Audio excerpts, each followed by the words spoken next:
Good morning दोस्तों, आप सभी का उर्मी ईडो पॉइंट में स्वागत है। कल हम लोगों ने देखा था तंत्रिका तंत्र के बारे में जाने। आज हम लोग पढ़ेंगे तंत्रिका तंत्र के भाग। तो मेनली तंत्रिका तंत्र के 3 भाग होते हैं। तंत्रिका तंत्र के कितने भाग होते हैं? 3 भाग होते हैं। कौन कौन? पहला नंबर केंद्रीय तंत्रिका तंत्र,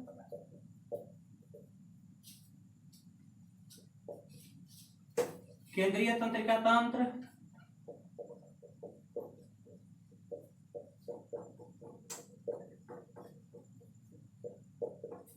दूसरा परिधीय तंत्रिका तंत्र।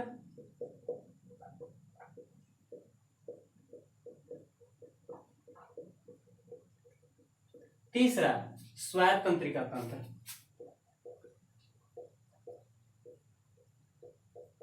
तंत्रिका तंत्र, ठीक।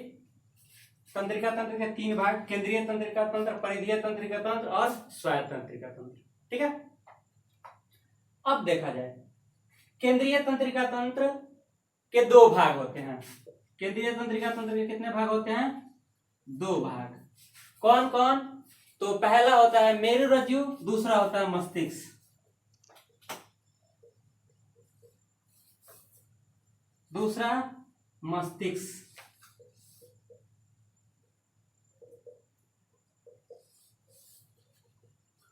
मस्तिष्क, ठीक है।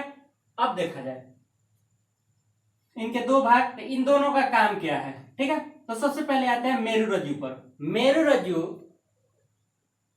शरीर के सूचनाओं को इकट्ठा करता है तथा उसको मस्तिष्क तक पहुंचाने का काम करता है, ठीक है। अब आप पूछिएगा कैसा सूचना, ठीक है। तो देखा जाए जब कभी भी हम अपने नाखून काटते हैं तो अचानक कभी कट जाता है ब्लेड से हमारा उंगली, तो हम लोग दर्द का अनुभव करते हैं। तो ये सूचना क्या होता है? हमारे मस्तिष्क तक पहुंचता है और उस सूचना को पहुंचाने का काम कौन करता है? मेरुरज्जु, ठीक है। हम चल रहे हैं, कहीं गोड़ में ठेस लग गया या कोई कंकड़ चुभ गया या कील चुभ गया, तो हमें अनुभव होता है, हम पांव उठा लेते हैं कि नहीं। तो उन सूचनाओं को मस्तिष्क तक पहुंचाने का काम कौन करता है? मेरुरज्जु करता है, ठीक है।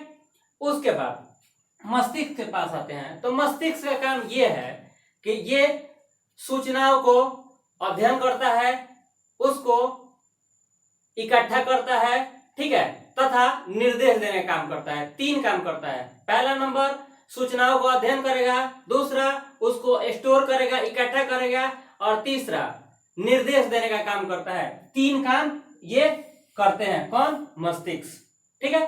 उसके बाद देखा जाए, उसके बाद सेकंड नंबर पे जो तंत्रिका तंत्र के भाग हैं वो है परिधीय तंत्रिका तंत्र। परिधीय तंत्रिका तंत्र का काम है कि यह तंत्रिका तंत्र को केंद्रीय तंत्रिका तंत्र से जोड़ने का काम करता है, ठीक है। यह केंद्रीय तंत्रिका तंत्र को जोड़ने का काम करता है, ठीक है। इसका काम बस इतना ही है, ठीक है।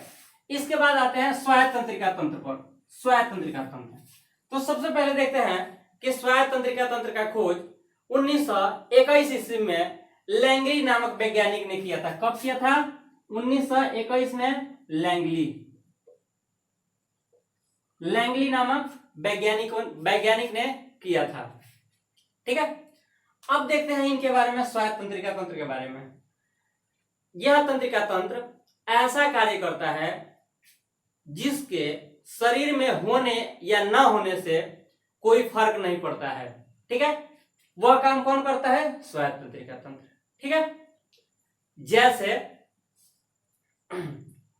पलकों का झपकना, जैसे मेरा पलक झपक रहा है, ठीक है। रुधिरों का बहना, हमारे शरीर में जो रुधिर बह रहा है, ठीक है। मूत्र नलिकाओं का फैलना और सिकुड़ना, यह सब किसके अंतर्गत आता है? किसका कार्य है? स्वायत्त तंत्रिका तंत्र का कार्य है, ठीक है।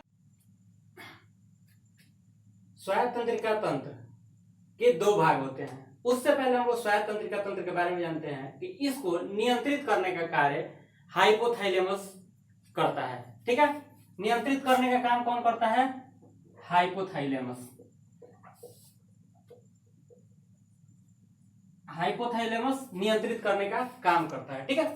और स्वायत्त तंत्रिका तंत्र के दो भाग होते हैं। कौन कौन? पहला नंबर परानुकंपी,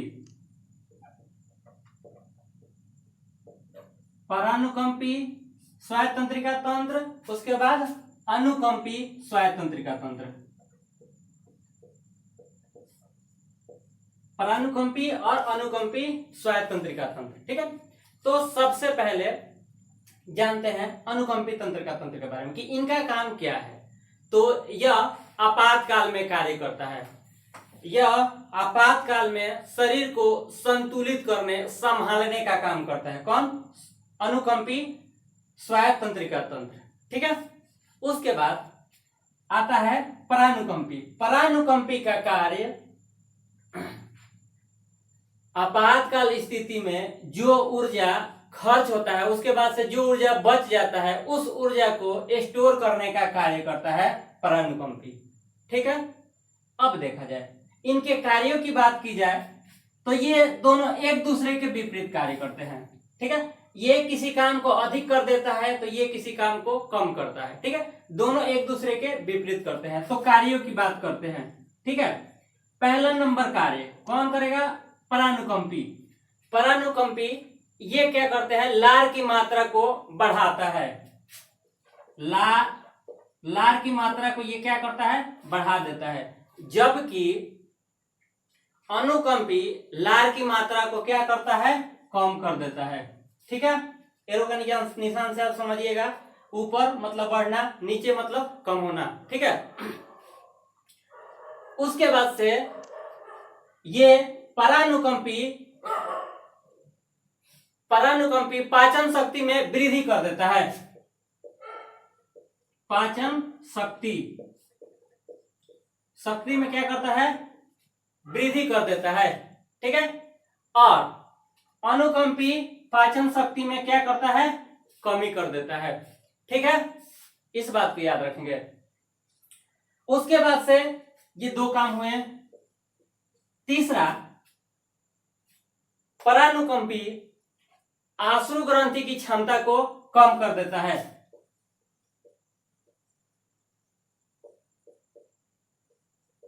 ग्रंथि की क्षमता को क्या करता है? कम कर देता है।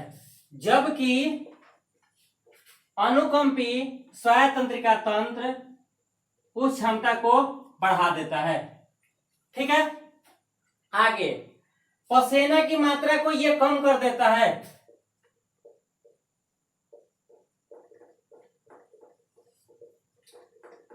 पसीना की मात्रा को क्या कर रहा है? कम कर दे रहा है। जबकि ये क्या करता है? अनुकंपी बढ़ा देता है, पसीने की मात्रा को बढ़ा देता है। एक और काम है, ठीक है। परानुकंपी ये क्या करता है? हृदय की गति को कम कर देता है। गति को क्या करता है? कम कर देता है। जबकि हृदय की गति को अनुकंपी क्या करता है? बढ़ा देता है, ठीक है। ये बढ़ाने का काम करता है, ठीक है। आज हम लोगों ने ये पढ़ा, कल हम लोग ब्रेन पढ़ेंगे, ठीक है। आज के लिए इतना ही। लाइक करें, सब्सक्राइब करें। जय हिंद, जय भारत।